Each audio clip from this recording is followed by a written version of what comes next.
সময় এক রহস্যময় চক্র, যেখানে অতীত, বর্তমান আর ভবিষ্যৎ মিলেমিশে এক হয়ে যায়।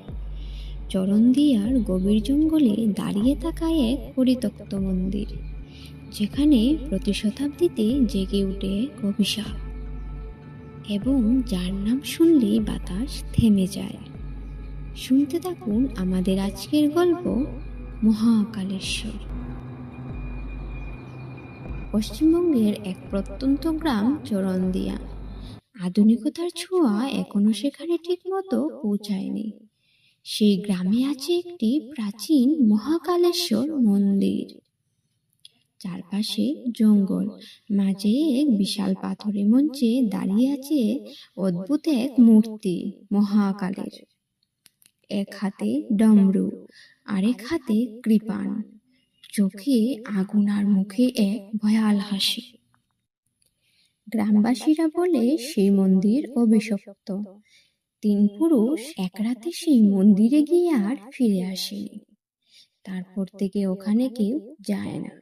কিন্তু শহর থেকে আসা তরুণ অনির্বাণ রায় সে খুঁজছে এক হারিয়ে যাওয়া ব্রাহ্মণ সম্প্রদায়ের চিহ্ন, যারা নাকি মহাকালকে উপাসনা করত এবং সময় নিয়ন্ত্রণে রাখার বিদ্যা জানত।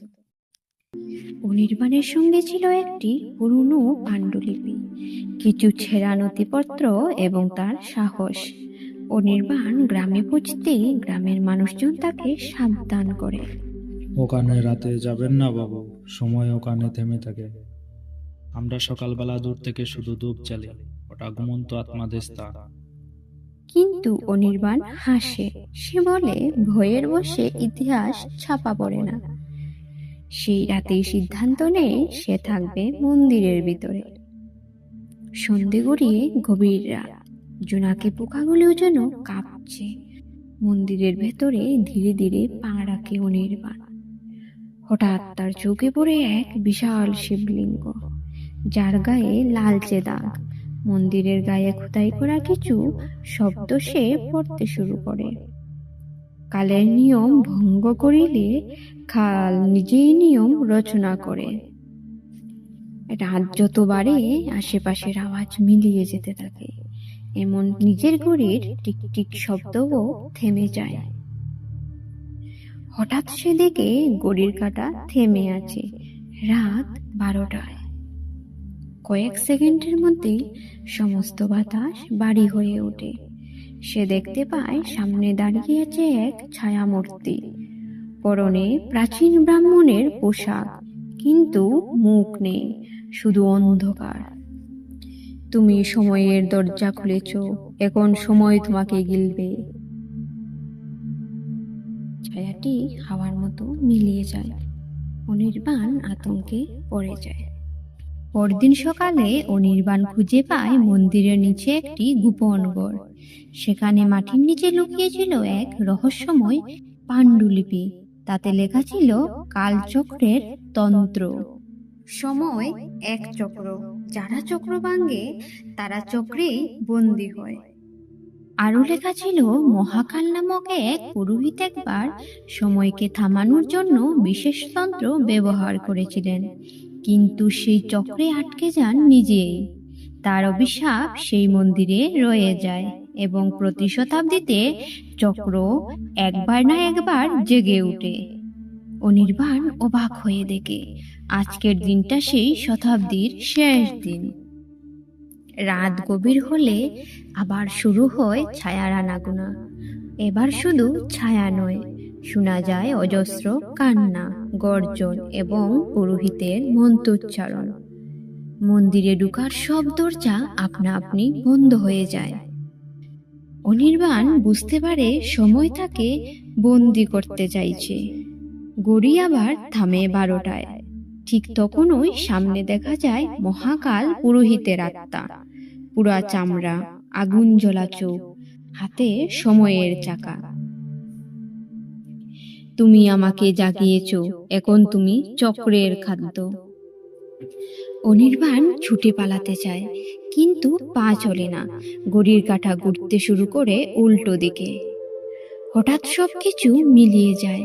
অনির্বাণ চোখ খুলে দেখে সে এখন 1825 সালের চরণদিয়ায়। গ্রামের লোকজন তাকে দেখেই ভয় পায়। কারো পোশাক আধুনিক নয়, প্রযুক্তির চিহ্ন নেই। সে বুঝতে পারে সে চক্রে ঢুকে পড়েছে।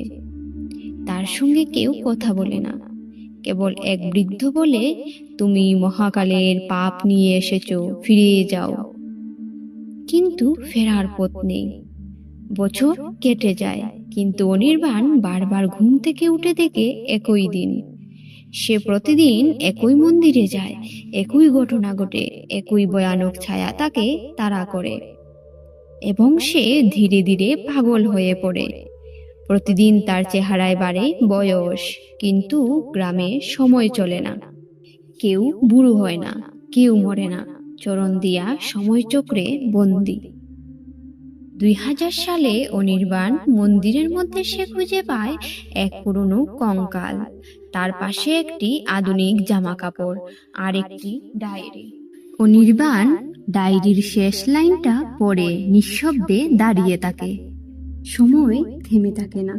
আমি সময়কে থামাতে চেয়েছিলাম, এখন আমি থেমে গেছি। যদি কেউ এটি পড়ো, ফিরে যাও, মহাকাল তোমাকে ডাকছে। তার শির দাঁড়াবে ঠান্ডা হয়ে, ঘাম নেমে যায়। ঘড়িতে তখন রাত 12টা। হঠাৎ ঝড় উঠে যায়, মন্দির কেঁপে ওঠে। বাতাসে ভেসে আসে পুরনো শ্লোকের আওয়াজ। মন্দিরের দরজা আপনা আপনি বন্ধ হয়ে যায়। অনির্বাণের চোখের সামনে ভেসে ওঠে ছায়ামূর্তি, কিন্তু মুখে এক বিভীষিকাময় হাসি। গলা দিয়ে বের হয় না কোনো শব্দ, শুধু চোখে এক গভীর অনুরোধ, ফিরে যা এখনই, সময় শেষ, মহাকাল আসছে। এক মুহূর্তেই মন্দিরে সব আলো নিভে যায়। অনির্বাণের চেতনা হারিয়ে যায় অন্ধকারে। পরদিন সকালে গ্রামের কিছু মানুষ উৎসুক হয়ে মন্দিরে ঢুকে। মন্দিরে পাওয়া যায় একটি পুরনো মুঠা খাতা, কয়েকটি আধুনিক সরঞ্জাম আর একটি ঘড়ি, যেটি থেমে আছে ঠিক রাত 12টায়। কিন্তু অনির্বাণের কোনো চিহ্ন নেই। তবে এক অদ্ভুত বিষয় লক্ষ্য করে সবাই। মহাকালেশ্বর মূর্তির চোখ থেকে যেন এক ফোঁটা অশ্রু ঝরছে। মহাকালের চক্রে যে ঢুকে সে আর ফিরে আসে না। সময় কাউকে ক্ষমা করে না। মহাকাল চিরন্তন। এত সময় শুনছিলেন আমাদের আজকের গল্প মহাকালেশ্বর। গল্পটি যদি ভালো লাগে তাহলে আমাদের চ্যানেলটিকে লাইক, শেয়ার এবং সাবস্ক্রাইব করতে অবশ্যই ভুলবেন না। শুভরাত্রি বন্ধুরা।